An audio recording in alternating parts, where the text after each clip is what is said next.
Good morning students, प्यारे बच्चों। अब मैं आपको अपने इस क्लास में क्वाड्रेटिक इक्वेशन पढ़ाऊंगा, क्योंकि इससे पहले मैंने आपको क्वाड्रेटिक पॉलिनोमियल पढ़ाया था। दोनों में बहुत ज़्यादा अंतर नहीं है, क्योंकि उसमें जीरो फाइंड आउट करना है, यानी एक्स की ऐसी वैल्यू फाइंड आउट करनी होती है जिसमें कि हमें जीरो आ जाए और यहाँ पर आपको गिवन होता है, दिया होता है। इसको हम बोलते हैं क्वाड्रेटिक इक्वेशन। क्वाड्रेटिक इक्वेशन क्या होते हैं? तो ऐसे equations,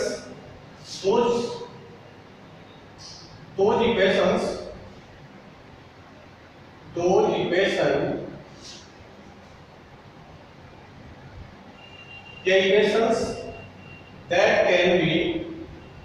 that can be represented in the form of equation that can be represented in the form of ax square plus bx plus c equal to 0, but a is not equal to 0। एक ऐसा equation जिसको हम ax square plus bx plus c equal to 0 में लिखें, लेकिन a 0 ना हो। अब आप लोगों के लिए एक समस्या ये है कि a 0 ना हो, ये क्या है? यदि a 0 हो गया तो क्या होगा? यदि a 0 हो गया तो ये 0 हो जाएगा, तो ये लीनियर में कन्वर्ट हो जाएगा। ये किस में कन्वर्ट हो जाएगा बेटा? ये लीनियर में कन्वर्ट हो जाएगा। तो जब लीनियर में बदल जाएगा, इस वजह से हम इसको क्या कहेंगे? क्वाड्रेटिक कहेंगे, इसमें हमारा a 0 नहीं होना चाहिए। और जब a 0 नहीं होना चाहिए, उस केस के लिए हम क्या करेंगे? वो चीज मैं आपको थोड़ा सा आगे बढ़ा दे रहा हूं। तो अब उसको कैसे देखेंगे? उसको चलाने के लिए हम आगे हम लेकर आए। अब इसके कुछ कंडीशंस होंगी। क्या कंडीशंस होंगी? इसकी हम कंडीशंस निकाले, जिसको हम बोलते हैं डिस्क्रिमिनेंट, यानी d equal to b square minus 4ac। ये डिस्क्रिमिनेंट निकाल, हमें ये पता चलेगा कि जो क्वाड्रेटिक इक्वेशन है ये कैसा है, इसकी रियलिटी क्या है, ये रियल है या अनरियल है। तो इस बेस पर हम आपको इसके लिए जो कंडीशंस हैं वो लेके चल रहे हैं। क्या कंडीशंस हैं? उन कंडीशंस को आपको मैं आगे फर्दर मोर कर दे रहा हूं। तो क्योंकि पावर 2 है, x की पावर 2 है, तो इसके 2 रूट्स होंगे। 2 क्या होंगे? Roots. Quadratic equation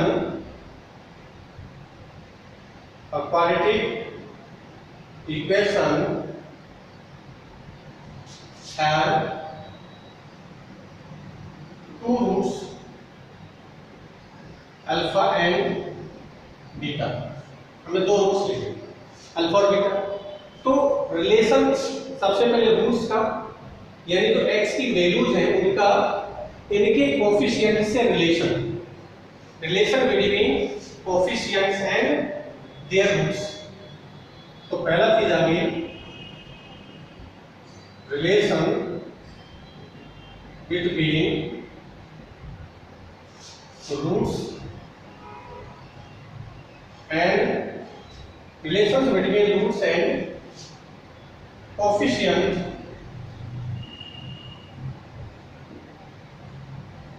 of quadratic equation। quadratic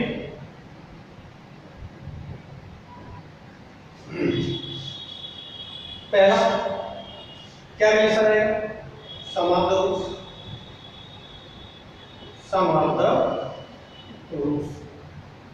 roots का सम, यानी alpha plus beta equal to minus b upon a. And दूसरा क्या रिलेशन है? Alpha beta equal to c upon a. ये जैसा मैंने पॉलिनोमियल में आपको पढ़ाया था। अब आता है, क्योंकि रूट्स आ गए, रूट्स हमने ले लिए, क्वाड्रेटिक इक्वेशन मेरे पास है। इसके बाद आते हैं nature of the roots.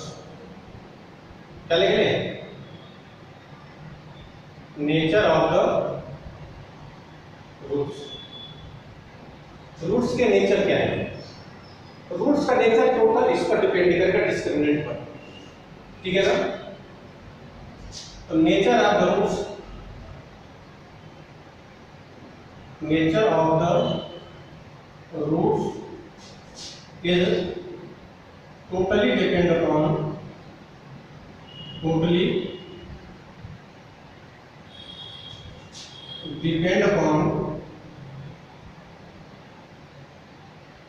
roots या discriminant.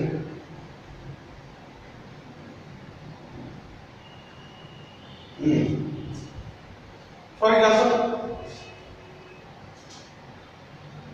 पहला है if B square minus 4ac इसकी जो वैल्यू है वो ग्रेटर देन 0 है, then roots are real and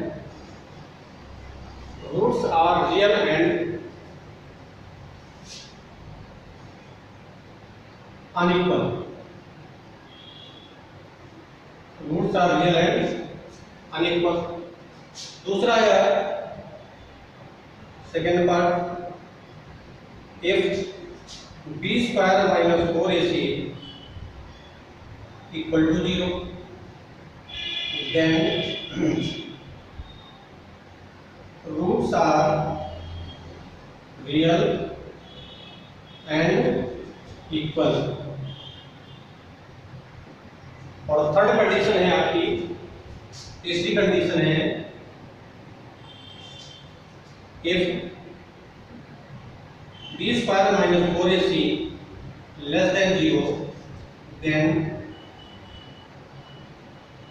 roots are imaginary. ये तीन कंडीशन है. तो ये नेचर हो गए, इसके रूट्स कैसे होंगे. जब b स्क्वायर माइनस 4ac 0 से बड़ा होगा तो नेचर क्या होगा, b स्क्वायर माइनस 4ac 0 के इक्वल होगा और b square minus 4ac less than 0 होगा. तो ये ओनली फॉर क्लास 10 है, only for class 10.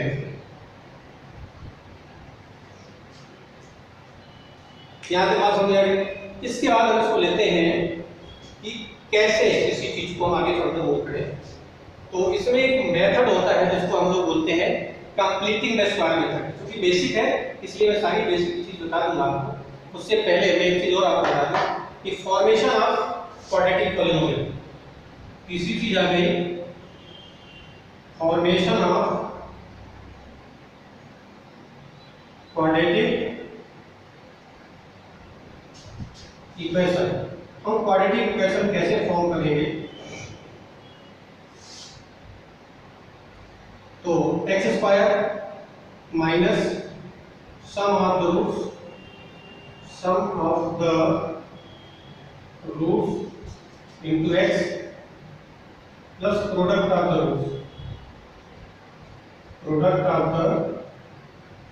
Roots equal to 0. तो ये हमारा क्वाड्रेटिक इक्वेशन है. हम क्वाड्रेटिक इक्वेशन में जब आपको रूट्स दिए जाए तो आप कैसे इसको सॉल्व करेंगे. तो ये बेसिक एक नंबर के क्वेश्चन सब क्लास के अंदर पूछ दिया जाता है. मैं इसको आगे बढ़ाऊंगा, फिर आगे देखेंगे हम. तो इसी चीज को आगे फर्दर मूव कर देंगे. ठीक है ना बेटा, समझ में आ गई मेरी बात. यहाँ तो कोई दिक्कत किसी को, आगे देखिए. अब आते हैं क्वाड्रेटिक इक्वेशन में जो formation of completing the square method. बेटा समझ में आएगा कि नहीं आ रहा. तो कंप्लीटिंग द स्क्वायर मेथड में है कंप्लीटिंग द स्क्वायर मेथड. और मैं समझता हूं आपको कि मैं इसको कंप्लीटिंग द स्क्वायर मेथड से पहले कुछ क्वेश्चन करा देता हूं जिससे कि आपको समझ आएगा और उसका आप कर लीजिए. कोई दिक्कत नहीं. अब आज आते हैं हम लोग सॉल्व करने की प्रॉब्लम्स में आते हैं. तो find the roots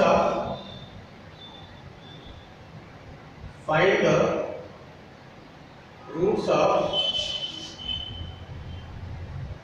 quadratic equation. Find the roots of quadratic equation given below by factorization method.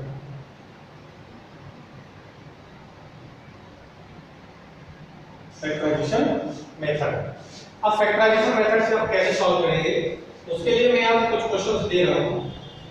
जैसे पहला फर्स्ट पार्ट है, फर्स्ट क्वेश्चन है इसका 6x² plus 11x plus 3 equal to 0। इसका सेकंड पार्ट है, सेकंड क्वेश्चन है इसका इसी में 15x² minus 28 equal to x। और थर्ड पार्ट है इसका √3x² minus plus 10x minus 8√3 equal to 0। और इसी में देखेंगे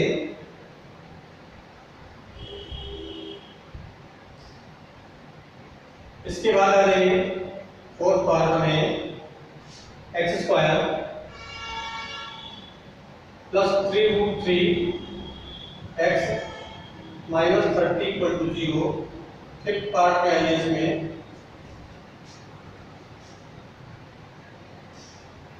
ये मैं आपको स्टाइल क्वेश्चन से बताऊंगा 4x minus 3 upon 2x plus 1 to the whole square minus 10 2x plus 1 upon 4x minus 3 to the whole is equal to 3। और फिफ्थ के बाद सिक्स पार्ट में आइए 3 की पावर x प्लस 2 प्लस 3 की power minus x equal to 10। और six part में आइए 2 की पावर 2x माइनस 3 इंटू 2 की power x plus 2 plus 32 is equal to 0। इस टाइप के क्वेश्चन है, इन क्वेश्चंस को आपको देखना है, ये फैक्टराइजेशन मेथड से ही सॉल्व होने हैं, कर लीजिए इसको। बल्कि मुझे लगता है कि ये फैक्टराइजेशन मेथड वाले क्वेश्चन अलग कर दीजिए और मैं इनको अलग कर देता हूँ, ये जो अलग टाइप के क्वेश्चन हैं को अलग कर देता हूँ कि अलग क्लास में स्टार्ट हो। तो फिफ्थ से आप बता दीजिए, ये मैं आपको नेक्स्ट क्लास में बताऊंगा।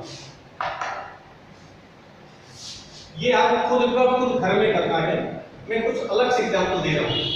तो एग्जांपल यहाँ पर देख लीजिए, ये एग्जांपल्स क्या हैं, इन एग्जांपल्स को हम कैसे सॉल्व करेंगे।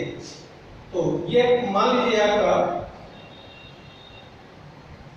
सॉल्व फॉर x, क्वेश्चन ये आ जाता है सॉल्व फॉर x। अब सॉल्व फॉर x में एक क्वेश्चन है आपका, मैं इसमें से एक क्वेश्चन ले लेता हूँ 3x² plus 2x minus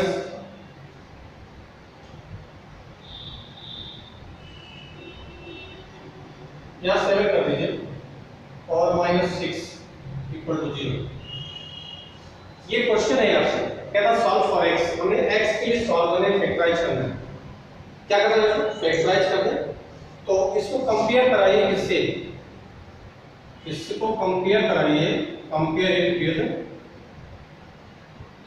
ax² plus bx plus c equal to 0 से a की वैल्यू क्या आ गई 3, b की वैल्यू आ गई 7, c की वैल्यू आ गई -6। a और c का मल्टीप्लाई करिए, that is 3 into 6 equal to 18।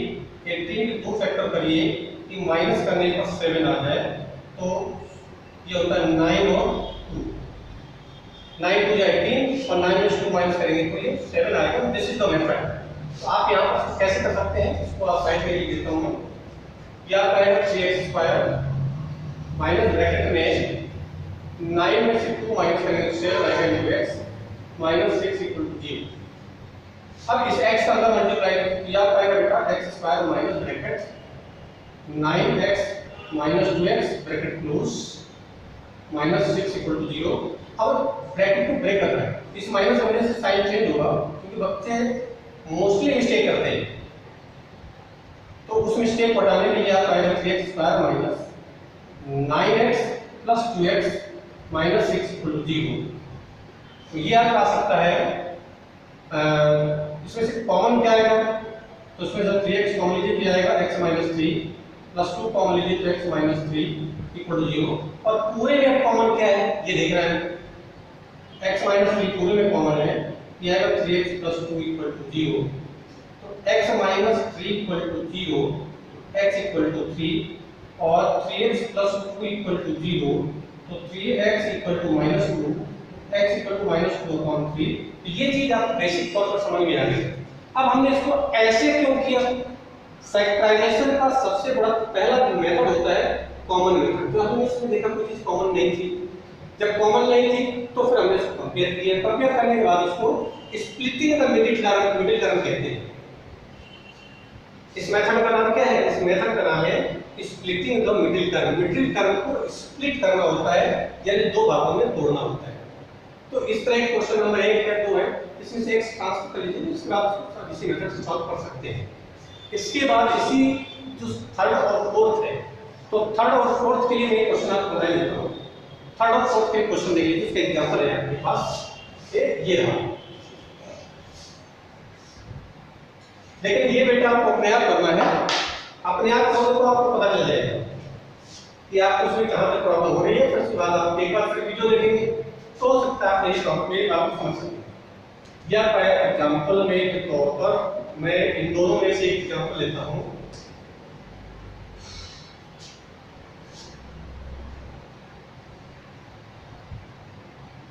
Root 3x square plus 11x plus 6 root 3 equal to 0। ये मेथड है, ये इसी तरह का है। देखिए इसमें कोई चीज कॉमन नहीं है, जब कॉमन नहीं है तो कंपेयर करा लीजिए इसको। Compare it with ax square plus bx plus c। Method कौन सा है sir? Splitting the middle term. Factorization का मेथड कौन सा है? Splitting the middle term. a की वैल्यू क्या आ गई? रूट 3, b की वैल्यू क्या आ गई? 11, c की वैल्यू आ गई 6 रूट 3। हम क्या करेंगे यहाँ पर a into c करेंगे, यानी रूट 3 into 6 रूट 3 करेंगे, दैट इज 18 आ गया। फिर 18 के दो फैक्टर करिए, ऐड करने पर क्योंकि 6 प्लस कैसा है? प्लस का, ऐड करने पर क्या आ जाए आपका 11 आ जाए, तो 9 और 2 हो गए। सेम केस आगे देखिए इसको, फिर लिखेंगे root 3 x square plus 11x plus 6 root 3 equal to 0। तो ये आपका आएगा। इसको कैसे करेंगे? इसको करने के लिए आपको root 3 x square plus 9 plus 2 into x plus 6 root 3 is equal to 0। बेटे समझ आ गया नहीं? मिडिल टर्म को मैंने स्प्लिट कर दिया, x का मल्टीप्लाई कर दिया, तो यह है root 3x square plus 9x plus 2x bracket बंद रखिएगा प्लस 6 रूट 3 इक्वल टू 0। इन दोनों नंबर को ब्रैकेट के अंदर बंद रखेंगे तो कहीं भाग नहीं पाएंगे, तो इसमें साइन में कुछ चेंज नहीं है। अब ब्रैकेट ब्रेक करिए, तो इस साइन के वजह से प्लस है तो कोई दिक्कत नहीं आएगी। So this one will be root 3x square plus 9x plus 2x plus 6 root 3 equal to 0। बेटे समझ में आ गया ना मेरी बात? इसको इसमें कॉमन क्या होगा? कॉमन होगा रूट 3 x कॉमन लीजिए, इससे जब इसको डिवाइड करेंगे, जो नंबर कॉमन होते हैं उसे हम दोनों तरफ डिवाइड करते हैं। जब 6 को डिवाइड करेंगे तो आ जाएगा x प्लस रूट 3 से 9 को डिवाइड करेंगे, तो देखिए 9 can be written as 3 into 3 और 3 into 3 लिखते हैं 3 into रूट 3 into रूट 3। सिर्फ रूट 3 को डिवाइड कर देंगे तो ये आपका कट गया, तो ये हो गया है 3 रूट 3 प्लस 2 कॉमन लीजिए, ये आ जाएगा x plus 3 root 3 is equal to. खासियत एक बात है, जो नंबर इस फर्स्ट ब्रैकेट में आएगी वही नंबर इस सेकंड ब्रैकेट में भी आनी चाहिए, तभी आप इसको आगे सॉल्यूशन मांगेंगे, अदरवाइज से कहीं ना कहीं ये होगा। अब पूरे में कॉमन क्या है? x प्लस 3 रूट 3 कॉमन है, सेकंड में बच जाएगा root 3x plus 2 is equal to 0। x plus 3 root 3 is equal to 0, x equal to minus 3 और root 3x plus 2 equal to 0, तो यह आ जाएगा root 3x equal to minus 2, x equal to आ गया माइनस 2 अपॉन रूट 3। तो ये x की दो वैल्यूज आ गई। तो मैंने आपको दोनों तरीके के क्वेश्चंस जो है वो आपको मैंने आपको बता दिए हैं, इसमें ज़्यादा परेशान होने की जरूरत नहीं, इस टाइप के क्वेश्चन भी आप आ सकते हैं। तो दिस इज द बेसिक ये बेसिक है, समझ में आ गया? कोई दिक्कत इसमें बेटा? आगे चलते हैं। अब यदि आपको इसमें कोई दिक्कत है तो एक बार वीडियोज को रिवर्स करके फिर से देख सकते हैं। मुझे नहीं लगता कि आपको कोई दिक्कत होनी चाहिए। So the next type of questions मैं नेक्स्ट क्लास में बताऊंगा। तब तक के लिए गुड बाय, नमस्कार।